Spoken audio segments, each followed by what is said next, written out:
Monday. Yep, it's Monday again. Hope you all had a great weekend. We had quite an interesting one here in Tampa Bay, full of storms yesterday and Saturday and Sunday. So I hope that everyone is safe and is in good spirits today. We did need the rain, but not quite so much some of the other things that went on. So this month we're talking the chatter that matters. Your words are your power. Last week we talked about the self-talk. So how did you do with that? Were you able to reframe your negative self-talk into something that's positive and to think about that during the day, the positive things, the good ones, creating your affirmations? They do work. Affirmations do work, but the key is you got to get into the feeling and visualize it and feel it and own it. That's when affirmations work. So hopefully you are still utilizing that and paying attention to your self-talk. This week we're going to talk about conversation, the other talk, other chatter, conversations with others. One of the things that I've observed is the fact that people get into conversational habits with relatives, with coworkers, with certainly our spouse or significant other, children, other adults. Pay attention this week to how you talk with other people.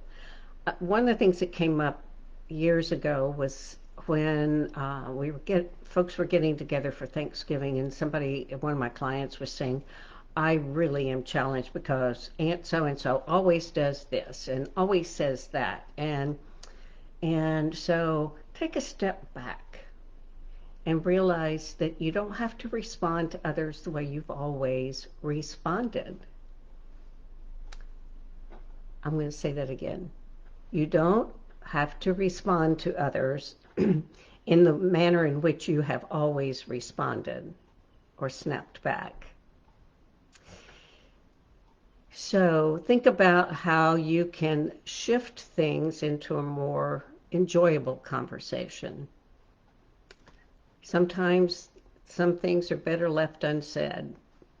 I was given that reminder once many years ago by my former sister-in-law, and I thought, not always, but perhaps I could just zip it if it's not important. So think about that. So what are your conversational habits like? And especially when we talk to our children, we tend to say things as we just fly out of our mouths. And God knows what I might have said to my kids that they haven't brought up to me yet that may have shifted the way they approach things, because that's where we get into some of this negative self-talk. Is when parents are stressed, things roll out of our mouth and it's like, oh, I didn't really mean to say that. So be aware, pay attention this week, and see how that might shift for you. The other thing I wanted to bring up this week is I overheard at a gathering, within our bubble, we each have several different bubbles. So, I heard some ladies talking, and they were talking about last year being a lost year. We lost 2020. We lost the whole year. I would encourage you to reframe that as well, especially with our children. They didn't lose the year. You didn't lose the year. I didn't lose the year. I still got another year older. I don't know about you. But let's think about it from this perspective. Things were different. We learned different things last year. We learned, for many people, they learned working from home. They were much more productive than they were in an office.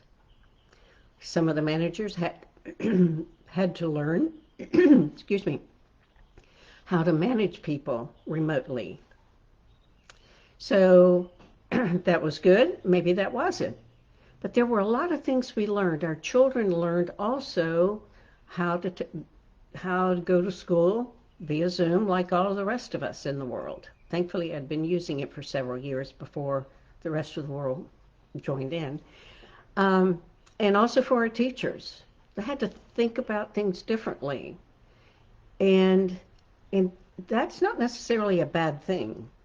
We didn't lose the year. We lived it fully, mostly in seclusion. Yep, we learned how to FaceTime, how to Zoom, how to use other video messaging in order to stay in touch with our family and our friends. Some people connected with people they had never connected with simply because of being in in situations of virtual learning, virtual parties. Yeah, I had a virtual birthday party last year. It was really a lot of fun. And so I'd like for us to really think of, and not tell our children they lost last year. Last year was totally different than anything we've ever experienced. There's no doubt about it. I lived each day of last year. I learned a few things myself. I also learned to shop on Instacart and trust that they were going to buy the produce just like I did, and they did. There was only maybe one exception one time. So embrace it. Embrace that last year was challenging, it was difficult, and it was a horrible loss for a lot of people whose family members and friends died because of COVID or for anything else. So I hope that you'll give some thought to this. I'd love to hear your comments. Please be sure and I'm on Facebook Live now, so put them in the comments here. When you see it on YouTube, love for you to comment there or on LinkedIn or Twitter when I post it there. So look forward to hearing from you. Have a great week. Let's use our other chatter well. Take good care. Bye now.